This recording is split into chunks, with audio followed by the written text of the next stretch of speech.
Transcontinental Advanced Coatings, also known as TC, is a major player in the coating industry. They specialize in putting a fluid coating onto moving substrates to create products that can range from scratch-resistant phone screens to writable top layer of a whiteboard or even a wax layer inside some food packaging. The project in which the design team is tasked with will directly relate to the TC's business. This project is intended to provide TC's die preparation team another tool in their arsenal to ensure that the dies are undamaged and within tolerance before startup so they can make their high-quality products with increased productivity. Mike Carter, the senior process engineer, noticed that occasionally a die with undetected damage was the source of an out-of-spec product run. These dies would then need to be uninstalled and sent off for measurement and rework while another die had to be reinstalled in its place. This project aimed to design a piece of precision metrology equipment that could detect the damage before the die would be installed, thus preventing wasted product and time. Our first step in designing solutions to the problem was to analyze the end product intent. Who would be using this device, what type of time frame would they have to use the device, and how frequently would they need to use the device. We also analyzed the potential savings. This problem causes TC an estimated preventable loss of $8,000 to $30,000 every year. Then we analyzed their current solution. The dies are sent off for rework, which comes with graphs that display the damage down to a stated 2.5 micrometers of accuracy. We started our design with the device-to-die interface.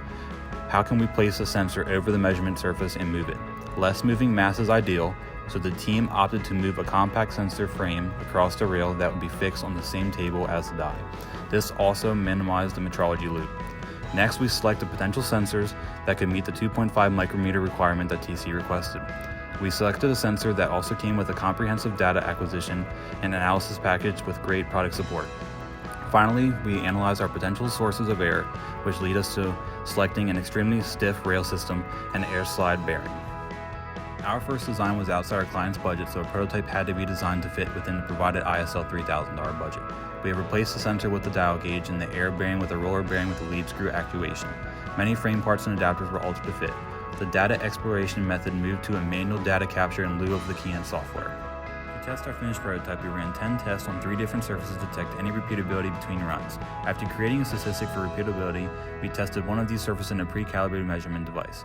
This way we were able to graph the actual zero of the device as a function of the outputs. An Excel sheet was created that graphs the actual deviation as a function of the location of the measurement and the data recorded.